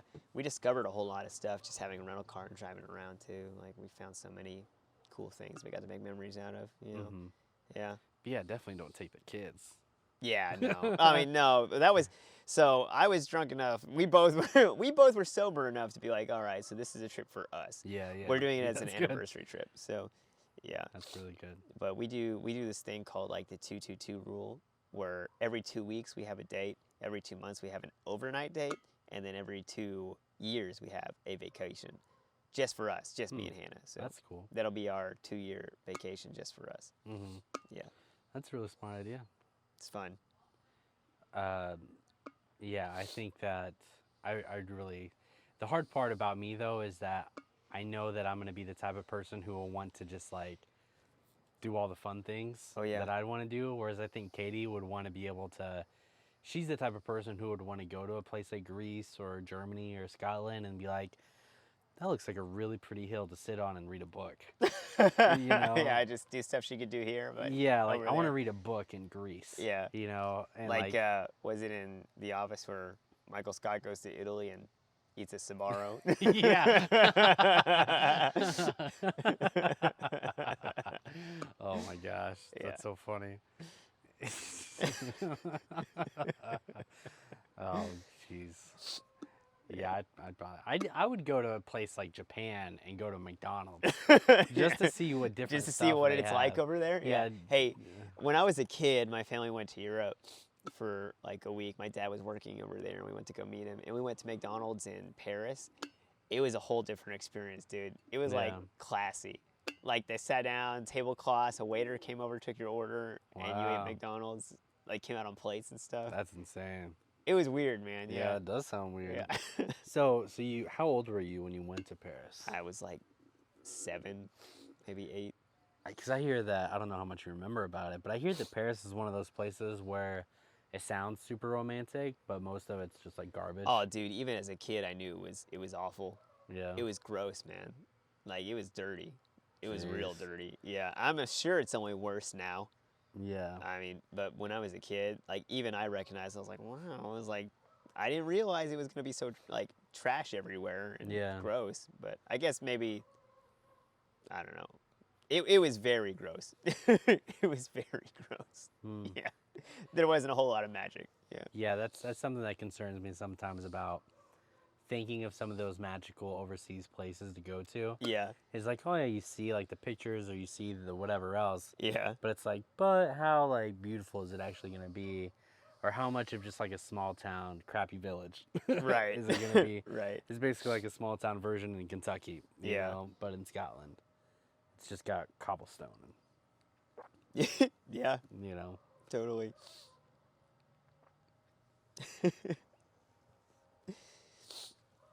So yeah, those are our vacation plans for the next 2 years. Nice. Yeah. That sounds really cool. I know that a lot of things are. Katie and I have talked about going to. Sorry, I got something in my eye and it's messing with me. Katie and I have talked about going to. Where are we gonna go? I think we've talked about going to like Yellowstone. Oh, back to Yellowstone? Well, we've never been to Yosemite. Yellowstone. Yeah. So we've talked. Well, I almost pulled the trigger on spending some money to go to Yosemite or somewhere this year. And I thought it would be interesting to. We all need to go to Yosemite. Yeah, I agree with that. Yeah. Our national park friend Christina. I say she's our friend, but I haven't talked to her since Yosemite technically. But I designed a logo for her, so I call her my friend. And we're on Facebook. So she's pregnant right now, and she actually lives in Grand Tetons, I think, right now. Because her and her husband are both in the National Park Service. Yeah. And everything. And she takes pictures of herself and her husband all the time up there. And so you see these beautiful photos of her pregnant, you know, and then she took photos of her in Scotland. Yeah. With like this super flowy dress, and it looked amazing, and mountains in the background, and it was so cool. And I just thought like, oh, that would have been really cool to take Katie to like Yellowstone or some cool place that we hadn't been to. Sure.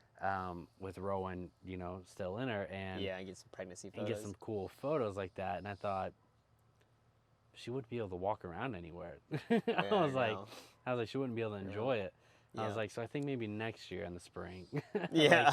Maybe we'll go then when Rowan's like a little older. Yeah. And you can actually drag her around places and Katie isn't like just dying. I took Hannah to Maine for her baby moon this year when she was pregnant with Karen, right? Mm-hmm. And we went to Acadia National Park.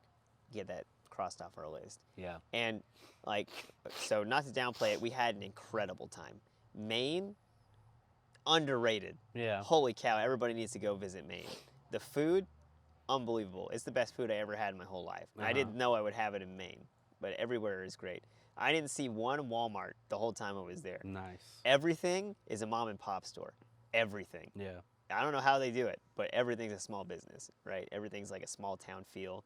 It was beautiful. It was one of my top 10 trips, easily, right? Anyway, we could have seen a lot more had Hannah been mobile. We still had a great time. She had a great time. Yeah. But I know there were certain times when she was like, this is a little much for me. Like, we did a 10-mile bike ride. Wow. And she was very pregnant. And I was like, that was probably a little much. Yeah. You know, we did like, they have these things called the carriage trails in Acadia National Park. It's like old cobblestone roads and old paved roads where they used to take horse-drawn carriages through, right? And now they're just basically bike paths that zigzag the park. So we took this bike trail all around. It was amazing. Yeah. Incredible. Everybody should do it if you go to Acadia. But yeah, if you're pregnant, probably not. Yeah. So I especially realized that this weekend because Katie had like all of her family up for the baby shower. Yeah. And we took the ping pong table and put it out in the yard over there. Yeah. And Katie destroyed all of us in ping pong, by the way. Yeah. Like it was me, her brothers, her godfather, Nathan, my dad. Yeah. And then just whoever else, you know, wanted to jump out there. But those were the main ones of us who were playing. And surprisingly, my dad is amazing at ping pong. Really? Like, he's pretty good at ping pong. I feel like that's a dad thing to be good at. Yeah, it seems like a dad. And even Nathan, who's the other dad in this situation, like he was pretty good. Like he had a wicked serve.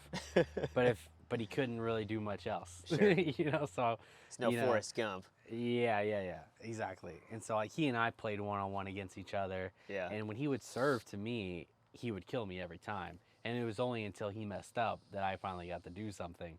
And then I would do the same thing to him, you know, because for some reason I guess had a good enough serve from playing Katie all the time, because Katie is so good. She's good at ping pong.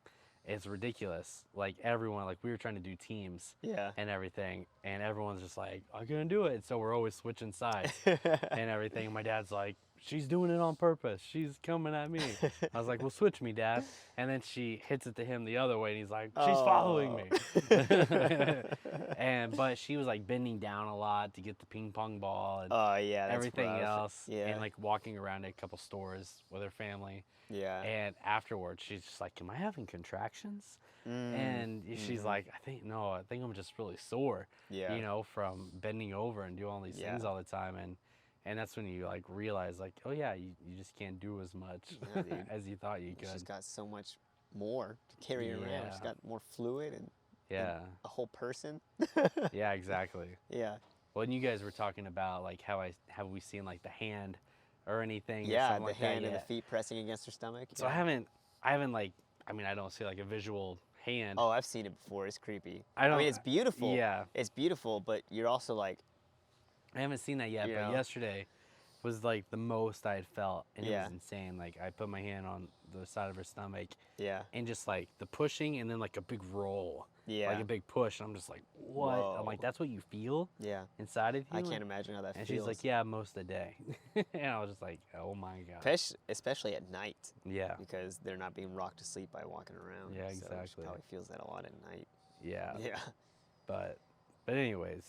Yeah, so I think any long trips are going to be on hold for sure. Yeah, I'd say so, buddy. And then, then no beaches. No. Things like that. We have talked about going kayaking this weekend on Sunday. I'm telling you, there's going to be a point when Rowan's really small, when she's like 3 months old, and Katie's like, let's go to the beach. Just be like, no. unless you can convince someone else to go to the beach with you that can watch her while you and Katie relax on the beach. Don't do it. Thankfully, it'll be October. Yeah. We're going to have a baby right when fall is hitting. Yeah. Basically. And so we're going to have, she's going through the hottest months pregnant. Yeah. Going to have the baby at the end of July, ideally. And then fall will hit. So we'll get like the cute fall and winter stuff with the baby. And then hopefully by springtime, we can actually go to the beach, and it won't be as bad. Yeah, totally. But we're looking forward to just getting to hang out with you guys too. Oh man, it's gonna be so great. Because it was so funny when you guys first before any of us had kids. Yeah. I think we all really enjoyed that, the idea of just hanging out with each other and not having kids. Because there's always that thing of like, when couples who don't have kids hang out with couples who do have kids, there's this weird thing. And they feel like it can't happen. Well, we've faced that, and we've talked to people who are like, "We're so glad you guys don't have kids, because all the people with kids suck to hang out with." and I think that that's just been the total opposite with you guys. Yeah. Like if anything, you guys having Rio made some things even more fun to do at times. Yeah. It made us hang out maybe more intentionally in some ways. Absolutely, you got to be more intentional about it. And that's the thing, like, it only limits you as much as you let it limit you, right? Like you said, you just had to be more intentional about it. And if anything, that means like that shows you how much we value you, right? Because our time's a little more scarce now. Yeah. And we choose still to want to be with you guys. You know? Yeah, and I think that's what is so cool is recognizing like if you're not hanging out with those people with kids. It's probably because they maybe didn't want to hang out with you, or they're just like so kind of wrapped up in having kids for the first time. Nah, that's a lot of work. Or you're expecting too much of them, in some ways. And I think what's been so funny, I was talking to Katie about this just the other day, is I didn't realize how cool of a dynamic it might be now both of us having kids, and now like when we hang out with each other. Because like when we hang out with each other and you guys have Rio and Karen, I think sometimes you guys maybe worry or feel bad having Rio and Karen, and you're worried that you're always just checking on them, or we try to ignore them mostly. Yeah. We try to focus on you. And that's the big thing is you kind of have that worry in the back of your mind. Yeah. And then I thought to myself, oh, once we have a baby, like we're gonna have one too. Yeah. And it kind of cancels out. It does. That feeling it of does. Yeah. oh, we're sorry that we have to do this. Because now you're both dealing with it, and you can almost bond over that. Yeah, definitely. Experience now. Yeah, definitely. Like Andy has one, baby Silas, and so like last summer, when Karen was just born, I guess it was this summer, which I guess is kind of last summer because it's summer again now almost. Yeah. Last summer. Yeah. Last summer we would go to the pool together, and he'd bring Silas, and I'd bring Rio and Karen, and we'd hang out, and yeah, we spend some of the time chasing our boys around, but it really felt connecting that we could both bring our boys to the pool, and hang out, and it's not bad at all. I'm telling you, man, it only limits you as much as you let it limit you. Right. Like, you can still go out and see all your friends. You can still have dates with your wife. You can still stay up late with the boys. You can still do all the stuff you want to do. You just will have to make some sacrifices here and there. And sacrificing is not inherently bad. Mm-hmm. It's actually very therapeutic and good, Right. So, I don't know.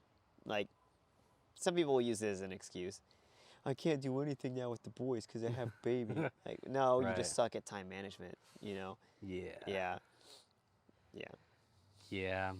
Well, and I think that Katie and I, the great thing about us having the shower this weekend was probably realizing how many people we have to help us and in our corner to support us. Is like, we looked at like you guys, for instance. Like Hannah has family close by, you have family close by, you kind of grew up here, so you have friends. Yeah. And some friends, I guess, have kind of traveled away and whatnot, so they might not be as close. Totally. But you kind of had that support, and we were like, are we going to have any support? Like, yeah, we got Hannah and Keegan, but like, are we going to have anyone else? And then all of a sudden, we're like, oh, holy cow. Yeah, we have a lot of support. We have a lot of people to kind of help us realize that this doesn't have to be a time in your life where you're limited, but that you can actually expand, how you relate with people and, spend time with people. You can. They enhance your life. And, like, don't be afraid to ask for help either. There's been times where I've sent a mass text that I've been like, hey, I need someone to watch Rio at 3 o'clock today, exactly. because I need to go do X thing or whatever. And people, you'd be very surprised at people that are like, I would love to. Right. I want to. I've always wanted to, but I was afraid to ask you. Yeah. And it's like, just throw it out there. Why not? Of course. Just throw it out there. Be like, or even take the first step. Be like, hey, I want to bring the boys over this day and just hang out. Let's watch TV. Let's have a cookout. Whatever. Let's just hang out. Okay, come over. Or hey, I want you to come over and we're gonna grill out. Yeah, let's do it. Right. Yeah, and I guess it is a lot about just that initiation of saying those things. Yeah. Because I think one thing I learned from you guys is sometimes you're just not even thinking about that. And because you're so consumed with work and taking care of the boys and being with each other and everything else, that sometimes if someone were to just say, hey, why don't you guys come over, you'd be like, oh yeah, thank you. We should do that. We should do that. Yeah, that's a great idea. Exactly. Or if you legitimately can't, you let them know. Yeah. Like, oh, we can't now, but how about this And day? the trick is to not look deeper into it. Yeah. To just be like, if somebody's like, I can't today, be like, okay. Yeah. Who cares? Yeah, exactly. Like, you should be secure enough in your friendship with people that you're not. And if you aren't secure, then maybe you should rethink that friendship. You know what I mean? Right. Or it's like, oh my God, do they hate me? Like, if that's even a question, right. Are they really deep friends with you? Right. Yeah. I don't know. Maybe I'm wrong about that, but I don't know. Like, if you were to tell me, like, hey, I had a long day today. I just kind of want to hang out with Katie. I'd be like, yeah, man. Like, get it. Hang out with Katie. We have the rest of our lives to be friends. I had a moment when I first got to Kentucky, and I was hanging out with some people who before I met you guys even, where I had some friendships that were starting to become friendships, and I was so desperate for friendship that I was putting too much on stuff. Right. And I would pursue certain guys, and I'd be like, hey, do you want to hang out? Do you want to do this? And they would, but then they'd never reach out to me. And so I had a moment where I was like, you know what? Maybe this person is just at capacity. Sure. With the amount of friends that they have, and it's nothing personal to me. They're just at capacity with some of the things. That totally happens too, doesn't it? It really does. Because there's only so many people you can invest in. Yeah, exactly. There's so many people you can invest in, and there's only so much time you can delegate to different people. Yeah. That if someone comes along at a certain point in your life, they just might not be able to be that person, but maybe some other time they could. Yeah. Well, I think that I'm a firm believer in that you have short-term friends and long-term friends too, and both are important. Oh yeah, for sure. You know, you can still really value and gain a lot from short-term friends. Like there are some friends that I had in college that really shaped who I was that I don't keep up with anymore. Same. And that doesn't mean that I don't value or love them anymore. You know, I love the time I had with them. Right. You know, but it was just a short-term friendship. Yeah. And that's okay. Yeah, I mean, when I was in St. Louis or even Joplin, like when I was in St. Louis, that's where I made a lot of super close connections. Yeah. With guys, some who I still kind of talk to today. Yeah. But not obviously as much as I did then. I mean, we lived with each other in dorms. Yeah. You know, you're never going to recreate that connection and and ability to be with people like that unless you're polygamous and join a commune or something like that. And so you'll never recreate that. And when we lived in Joplin, Katie and I, when we got married, we had a really close couple that we were friends with, who were kind of like mentor-y friends with. And I was super sad when they moved. Yeah. And I was like, man, like I felt like I was really becoming more mature, and like I could have been good friends with this person even more. Yeah. And I was really sad to see that person go. But I just had to think to myself, like, well, there's going to be something you know, that comes along after. But I was ready to like build my life around that friendship and that community of people I was with, only to leave it and get to this place I am now and look at the friends we have now and think to myself, like, holy cow, like the connection I have with you, the connection I have with my job, the connection Katie has with Hannah and some of her other friends. Totally. I wouldn't trade that for anything. I wouldn't go back to any of those moments in life and stay there, knowing what we have now. But that doesn't diminish how important they were. Exactly, because they were vital. Yes. They were pivotal pieces. Yeah. I had hilarious and fun and beautiful moments with all of them. Yeah. And what's sad to think about, I had to talk about this with a teenager in my counseling session one time, about friends, about people leaving you, and you still finding other people, and how it's okay to love people, even though they're gonna leave your life. Totally. And I had to have the sad realization that, you know what, one day Hannah and Keegan might move somewhere or go somewhere. Don't even say. I know. But like when we first met, you guys had this dream of going to like Honduras or somewhere.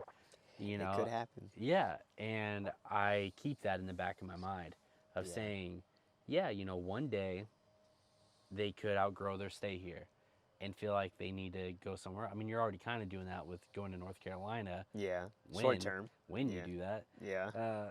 And like short term, you're already doing that. So it's like, okay, I can spend a year, you know, without that friendship being in person all the time. And I have to be okay with that being the case long term as well. Yeah. If that were to ever happen. Or if Katie and I were to move somewhere for some reason, like I have to be okay with that happening, and know that there is another thing out there. There's another friendship. There's another bond. There's another thing that can happen. And I think what's so funny about that is I saw this TikTok where TikTok can be helpful. Is this guy goes, I am confident that guys with lots of friends are not good people. He was like, he's like, every good person I know has basically no friends. Like 5 really tight friends. He's like, they go to work, they come home, and they basically just hang out with their wife and kids. And they just don't hang out with other people. And then their wives are like, why don't you have friends? And it's like, because I'm a good person. I don't know about that. Who spends time with my family and everything. He's like, the guys who are like, oh yeah, me and the bros are doing this. Okay, like, I can see that. Yeah, I he's like, me and the bros are doing whatever. He's like, that guy's a jerk. He's like, that guy's a douche. If they're like top priority in life is just to go out and get loaded with the boys every Right. night. Yeah, I can see that. Yeah, I can see where you're coming from. And I just thought about myself, and I'm just like, yeah, I definitely have a lot of moments where it's like, yeah, I'm not really going out and hanging out with a lot of people because I'm like staying home and doing things I might taking need to care do. of business. Taking care of business and working my job and whatever else. But then there's moments like this. Yeah. You know, where it's like, yeah, you got to have that whatever time. And so, but yeah, it can't just be like every night with the boys. Yeah. And whatever else. Yeah. Going out on the town all the time. But it's just so funny. That's funny. But I don't know. I think maybe a good way to even wrap this up is kind of by thinking to ourselves, like, all right, the biggest topics we've kind of discussed tonight were not being so reliant on things like technology, entertainment, that type of stuff. Not losing the human element. Not losing your human element. Yeah. And we've talked a lot about human elements today, you know, all-encompassing human things. Sure. I guess if you could leave people, whoever is listening to this, with some kind of like parting remark, whether super inspirational or goofy or whatever it is, what do you think you would leave with this final remark? Man, you really put me on the spot there. I know. Yeah. Or a final story that you just think is funny to tell. I don't know. Parting remarks. You are what you repeatedly do. So be careful about what you choose to consume and do in the habits that you make. And this Lagavulin is fantastic. Yes. Oh my gosh, I could drink that every day. I think my passing remark is if you're gonna deep dive into anything, deep dive into Lagavulin. Oh yeah. Oh man, I could drink that every day. This is probably, there's lots of things you could dive yourself into as far as hobbies and things to just blow your money on. But it should be scotch. Yeah, it should be scotch. It should for sure be scotch. But it really needs to be scotch.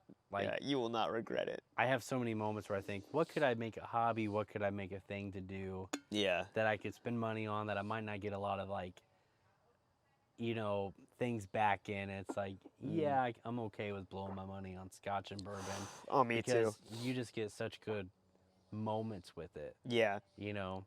Yeah, we talked about this the other day. Shoot, we need to wrap up, but that's all right. We talked about this the other day. Like, it's like such the human element, right? Yeah. So, what is this? 16 years? Yeah. Somebody spent over 16 years planning out, allocating resources, getting the people together, and creating what goes in this bottle. Yeah. 16 years, right? Like a fifth of a person's life. Right. You know? Right. That's crazy. That's crazy. And just so that we can enjoy it, right? And then when we enjoy it, we make sure that we do it on an occasion. Right. When we're getting together with friends, we're celebrating something, we want to chill out and have a bona fide amazing evening, you know? Or even if you want to be by yourself and just enjoy something refined, right? And so here it is, helping us, allowing us to exchange ideas and communicate, enhance our friendship, right? You know, bonding over something we both love. Yeah. Like, there's nothing more human than that. Yeah, of course. Somebody's hard sweat and work and tears went into something so that we could be here now drinking it and building something beautiful. Friendship. Yeah. You know?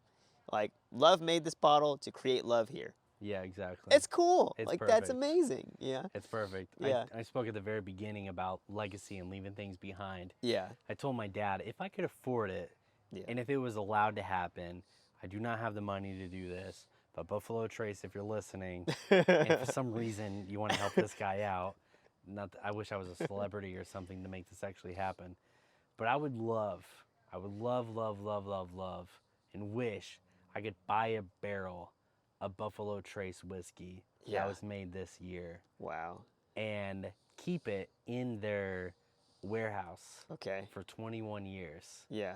So that way when Rowan is 21, I could take her to that barrel, lift it out, pour her a glass and say, this is for you. This is your whiskey. Like, this is your barrel of Buffalo Trace or whatever it is. Yeah. And just like leave that to her and everything. That's cool, else. man. That's a that cool would idea. be amazing. You could just buy like a bottle of it. I could, Yeah. but it's just the idea of like an aged 21-year-old bourbon. Right, like It may it's taste in the horrible. process still. It may taste yeah. horrible. I don't know. But just the Yeah. idea, because then not only does that barrel, is that Rowan's barrel, Yeah, but it was but- being made yeah. her whole life. Yeah, exactly. Yeah, it was being perfected. And then she could sell that for crazy amounts on the black Oh market. yeah, so much. Yeah, so much. But yeah, barrel or bourbon and scotch and things of that nature are so nice to Yeah, create. it's a great labor human of moments love. like that. It's Exactly. a labor of love to create more love. Exactly. Yeah. Well, as Parting we end- remarks. Yeah, as we end Bear Burrito, I just got to say to people that I hope that people can. We talked about the privilege of being able to have moments like this, Yeah. where you can just sit down and chat with each other about things. I would just encourage people to have more moments like this, whether you have Yeah. a 16-year-old scotch Yeah. or a super fancy, flavored whiskey, Sure. whatever you have. Maybe it's Yeah. a Mountain Dew. I don't know. Maybe a Mountain Dew. Like Yeah. whatever you have, take a moment to just enjoy Yeah. time with someone else, with a friend or a loved one that you have. And just talk Yeah, like we used to do. yeah, exactly. And Yeah. do it all under the guise of the meditating gnome. Yeah. Like we didn't have any topic planned. No. We just decided to talk, so Yeah, we were gonna do this anyway, whether we podcast it or not. yeah, exactly. That's how it goes. That's how it goes now. With Season 2. with season 2. Burrito. Yeah. All right. Yeah. Well, let's go. Let's do it. All right. All right. Get back home. That's a wrap. That's a wrap. Oh, I forgot we had. We have a forgot. catch